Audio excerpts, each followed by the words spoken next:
Very active ಇದೆಯಾ, ಕೆಲಸ ಮಾಡ್ತೀಯಾ, ಎಲ್ಲರನ್ನೂ ವಿಶ್ವಾಸ ತೆಗೆದುಕೊಂಡು ಹೋಗೋ ಕೆಲಸ ಮಾಡ್ತೀಯಾ ಅಂತಕ್ಕಂಥದ್ದು ಒಂದೇ ದೃಷ್ಟಿಯಿಂದ ನಿನ್ನನ್ನು ಆಯ್ಕೆ ಮಾಡಿದ್ದೇವೆ. ಒಂದು ಒಳ್ಳೆಯ ಟೀಮ್ ಮಾಡಿದ್ದೇವೆ. ಇದು ವಿಸಿಟಿಂಗ್ ಕಾರ್ಡ್ ಅಲ್ಲ, ಇವತ್ತಿಂದನೇ ಇಲ್ಲ ನಾಳೆಯಿಂದನೇ ನಾನು ಅಸೆಂಬ್ಲಿ ಮುಗಿದ ಮೇಲೆ ಪ್ರತಿಯೊಂದು ಡಿಪಾರ್ಟ್ಮೆಂಟನ್ನು ನಿಮ್ಮ ಇವರಿಗೆ ಸಭೆ ಮಾಡ್ತೇನೆ. ಅಷ್ಟೊತ್ತಿಗೆ ಒಂದೊಂದು ವಾರ್ಡಿಂದ 2 ಜನ ಮಾಡ್ತೀಯೋ 3 ಜನ ಮಾಡ್ತೀಯೋ ಅವರು ಆ್ಯಕ್ಟಿವ್ ಆಗಬೇಕು, ಬೇರೆ ಕೆಲಸ ಆಗಬಾರ್ದು. ಅವರಿಗೆ ತಿಂಗಳು ಸಂಬಳ, ಯಾರು ಕೆಲಸ ಮಾಡ್ತಾರೆ ಅವ್ರಿಗೆ ತಿಂಗಳು ಸಂಬಳ ಕೊಡ್ತಕ್ಕಂಥ ವ್ಯವಸ್ಥೆ ಮಾಡ್ತೀನಿ. ಅವರು ಆ ವಾರ್ಡನ್ನ ಎಲ್ಲ ಕೆಲಸಗಳನ್ನ ನೋಡ್ಕೋಬೇಕಾಗ್ತಾರೆ. ಗೃಹದಲ್ಲಿರ್ಬೋದು, ಗೃಹ ಭಾಗ್ಯದಿರ್ಬೋದು, ರೇಷನ್ ಕಾರ್ಡ್, ಗೃಹಲಕ್ಷ್ಮಿದಿರ್ಬೋದು, ಆಮೇಲೆ ಪೆನ್ಷನ್ದಿರ್ಬೋದು, ಬೇರೆ ಬೇರೆ. ಈಗ ಸರ್ಕಾರ ಭಾರತ್ ಜೋಡೋ ಅದು ಕಾರ್ಯಕ್ರಮ ಮಾಡಿದ್ದಾರೆ, ಅದು ಪಂಚಾಯತಿಗೆ ಮಾಡ್ತಕ್ಕಂಥದ್ದು. ಪಂಚಾಯತಿಗೆ ಸಪ್ರೇಟಾಗಿ ಇದನ್ನು ಮೀಟ್ ಮಾಡ್ತೇನೆ. ನೀನು ಆಫೀಸಲ್ಲಿ ಕೋರ್ಡಿನೇಟ್ ಮಾಡಿಕೊಂಡು ಅದು ಮಾಡೋಕ್ಕಿಂತ ಮುಂಚೆ ಎಂಟೈರ್ ಇದನ್ನು ಒಂದೊಂದು ಡಿಪಾರ್ಟ್ಮೆಂಟು ನಿಮಗೆ ಕರೆಸಿ ಪರಿಚಯ ಮಾಡಿಸ್ತೀನಿ.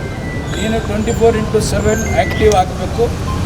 ಮಾಡಿದ್ದು ಸರ್ಕಾರ ಮಾಡೋದಕ್ಕೂ ಇವೆಲ್ಲ ನಮ್ಮ ಕ್ಷೇತ್ರದಲ್ಲಿ ಏನೇನು 5 ಗ್ಯಾರಂಟಿ ಏನಿದೆ ಅದನ್ನು ಈಸಿಯಾಗಿ ಹೋಗ್ತಕ್ಕಂಥ ಕೆಲಸ ಕೂಡ ನೀನು ಮಾಡಬೇಕು.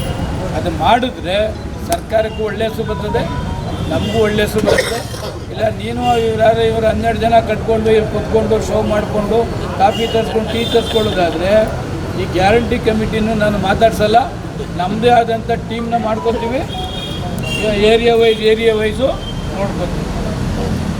ಇದಕ್ಕೋಸ್ಕರನೇ ಈ ಸಭೆನ ಇವತ್ತು ಮಾಡ್ತಾರೆ. ನೀನು ಯಾರಿಗೂ ದಯಾ ದಾಕ್ಷಿಣ್ಯ ಏನು ಬೇಕಾಗಿಲ್ಲ. ನೀನು ಮಾಡಿರ್ತಕ್ಕಂಥದ್ದು ಸರ್ಕಾರ ಎಷ್ಟು 1000 ಕೋಟಿ ಇದಕ್ಕೆ ಅನುದಾನ ಹೋಗ್ತಾ ಇದೆ.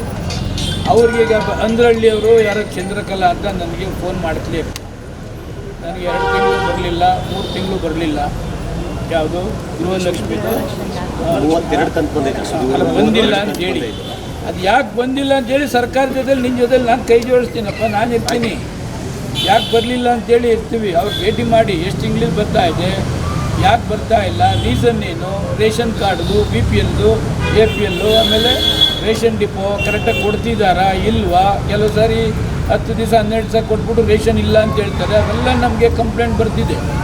ಅವೆಲ್ಲ ನೀನು ಟೀಮ್ ಮಾಡ್ಕೊ ನಿನಗೇನೇನು ಬೇಕೋ ಅದೆಲ್ಲ ನಿನಗೆ ಸಂಪೂರ್ಣ ಸಹಕಾರ ಕೊಡ್ತೀವಿ. ಎಲ್ಲರಿಗೂ ನಮಸ್ಕಾರ, ಒಳ್ಳೆಯದಾಗಲಿ.